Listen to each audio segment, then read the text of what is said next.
ورحمة الله تعالى وبركاته. صديقاتي أصدقائي، نتمنى تكونوا بخير وعلى خير وبصحة جيدة إن شاء الله. مرحبا بكم في قناة كويزين وفاء 48 ومرحبا بيا عندكم مجددا.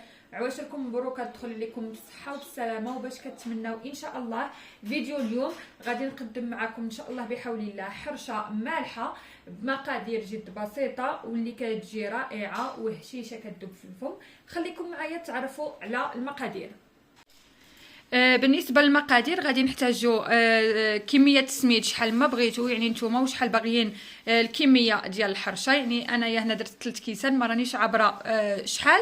كاس عندي مخلط ما بين الزبده مذوبه والزيت. هنا غادي نحتاج بصله كما كتشوفوا قطعتها قطع صغيره وغادي نشحرها.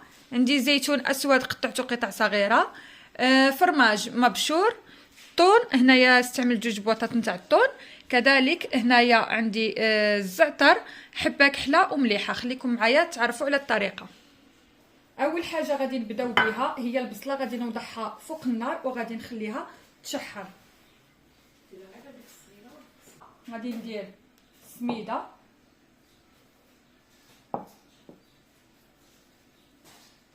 وغادي ندير لها الزبده والزيت، غادي نبسسها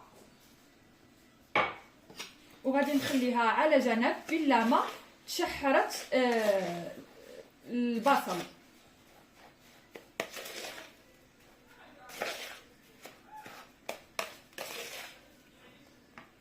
غادي نزيد لها الكميه الباقيه من الزبده والزيت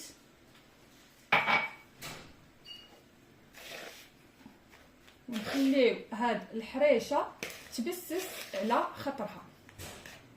وانا نقول السميده عفوا، شحال ما السميده نتاع الحرشه ولا نبسس كما نقولوا حنا كنقولوا نبسس في وجده، شحال ما تبسس مزيانه شحال ما تجي البسه ديالنا زوينه. صافي غادي نخليها على جنب تبسس على خطرها وغادي نمشي نجيب البصله اللي غادي نشحروها باش نضيفوا باقي المكونات. مهم هنايا غادي نضيفوا البصله اللي شحرناها،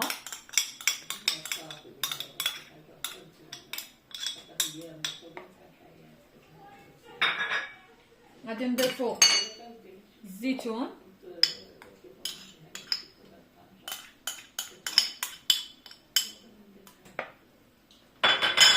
وغادي نضيفوا الثوم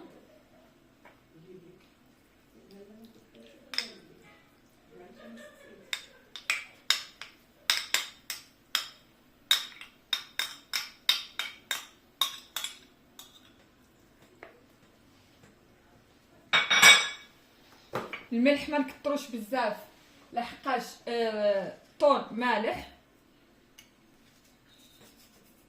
باش ما تجيناش الحرشه مالحه.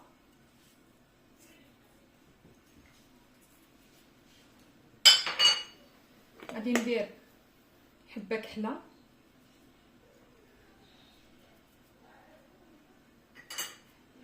وغادي ندير الزعتر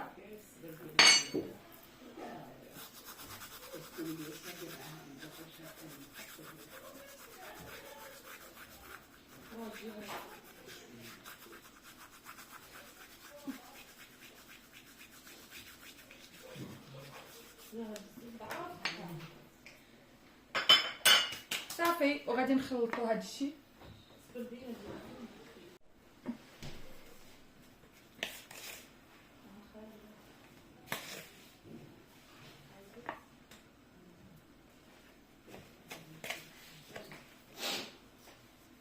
غادي من احسن نخلط بيدي هذا الشيء هنايا باش كل شيء يتجانس لنا، طون مع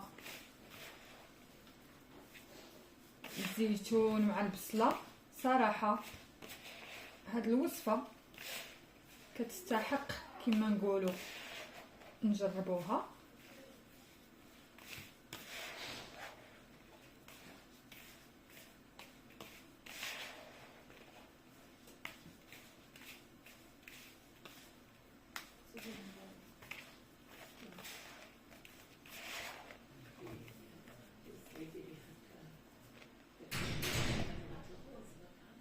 فوالا بهذه الطريقه. الان غادي نقوم باضافه الفرماج. نقصت الوليده ديالي لحقاش الوليده كما كنقول لكم دائما ما كتاكلش الفرماج، خصني دائما نقسم الحوايج. صافي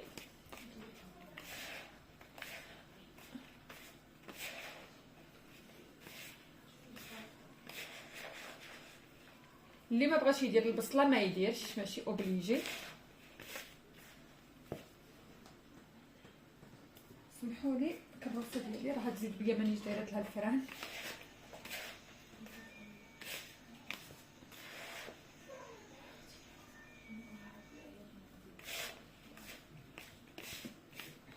صافي وغادي دركا ندير الماء وغادي نجمعها. ومن نجمعوا دائما الحرشه نحاولوا غير نخلطوا هكا بيدينا، ما ندلكوش نهائيا.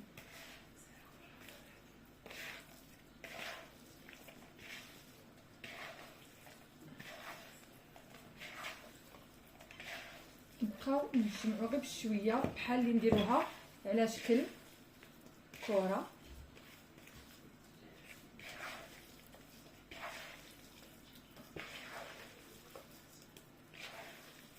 غادي نجريها، ماشي نجريها شويه، هي شويه ندير لها الماء لحقاش ملي غادي نكونوا نجمعوها راها غادي في السر تنشف لنا.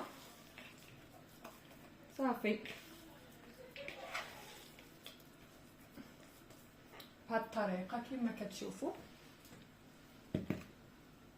مهم البنات هنا بلا ما تحميو الطويجينه كما قلت لكم. علاش؟ لحقاش عندنا الحرشه راها مرونه مبسه بالزبده، ما غاديش تلصق، ما غاديش نخافوا. غادي نستعمل هذه كما كتشوفوا. صافي غادي نحطها على الجناب اللي غادي ندير فيه الحريشه ديالنا. غادي ناخذ هكا واحد الكميه اللي غادي نعرفها غادي تعمر لي هاد الدائره. وكما كتشوفوا هنا عندي سميده غادي نديرها فيها وغادي نبدا نضغط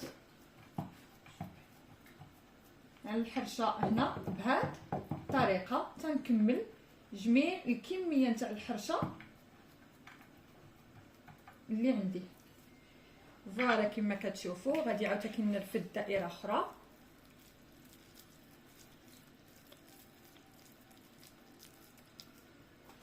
غادي نديرها في السميده، نحطها في الدائره هنا وغادي نحاول نضغط.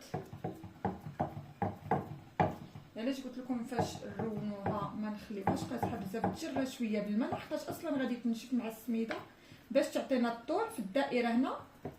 منين نصاوبوه غادي نمشي نكمل جميع الكميه اللي عندي ونرجع معكم ان شاء الله.